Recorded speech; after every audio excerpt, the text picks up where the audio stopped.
Prolonger tout de suite avec Fanny Wegscheider qui va nous donner de nouveaux éléments importants sur cette présence au fond du crack en France. Où y a-t-il cette drogue, Fanny?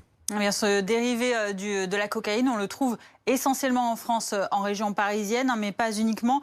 Principalement, sa vente et sa consommation se font dans plusieurs lieux. En Outre-mer, tout d'abord, on la retrouve en Guadeloupe, en Martinique et en Guyane, d'où elle est importée, avant d'arriver donc en France par la région parisienne. C'est donc essentiellement dans le nord-est de Paris et dans une partie de la Seine-Saint-Denis que l'on retrouve le crack en Île-de-France, qui s'étend progressivement dans la région Île-de-France, au département de l'Yvelines et de l'Essonne. Et on retrouve aussi un peu dans des proportions moindres en région également du crack dans les Hauts-de-France, du côté du département de l'Oise ou à Lille, et en petite quantité également à Rennes.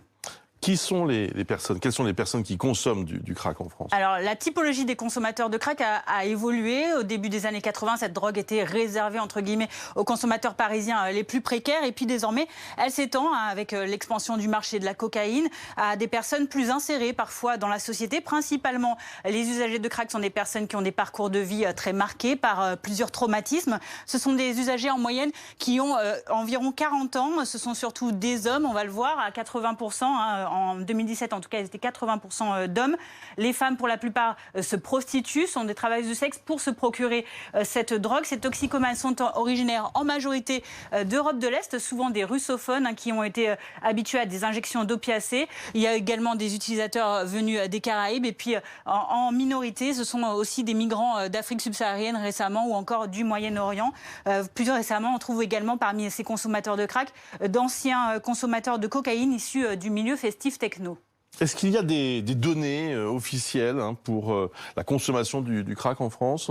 Alors tout d'abord, en ce qui concerne le nombre d'usagers, on le disait, les chiffres sont assez flous, mais on a quand même quelques indications. Ils sont assez peu nombreux, en tout cas en rapport à la population générale. Environ 43 000 usagers ont été recensés de 15 à 64 ans en 2017 au niveau de la France entière, dont en Île-de-France environ 13 000 et parmi eux 5 000 dans le nord-est de Paris. Ce sont les chiffres, en tout cas pour ces 5 000 de l'association Gaïa, qui gère justement l'un des deux seuls espaces de consommation à moindre risque, celui de Paris. Quant au trafic de drogue, il est assez faible en définitive en France.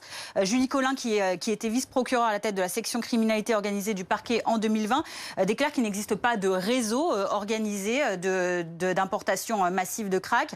Ce sont juste des petites structures artisanales. Les cailloux sont produits d'ailleurs en petite quantité, au jour le jour, parfois dans des squats. Chaque dose ne contient que 0,1 à 0,2 grammes de cocaïne, d'où les faibles saisies également. Et puis le crack, ça ne coûte pas cher. Une galette environ s'achète à 18 €. Et enfin, c'est un marché réduit aussi du fait de la mauvaise image du crack, qui est une drogue très dure, même aux yeux des toxicomanes. Merci beaucoup, Fanny Wegscheider, pour toutes ces précisions.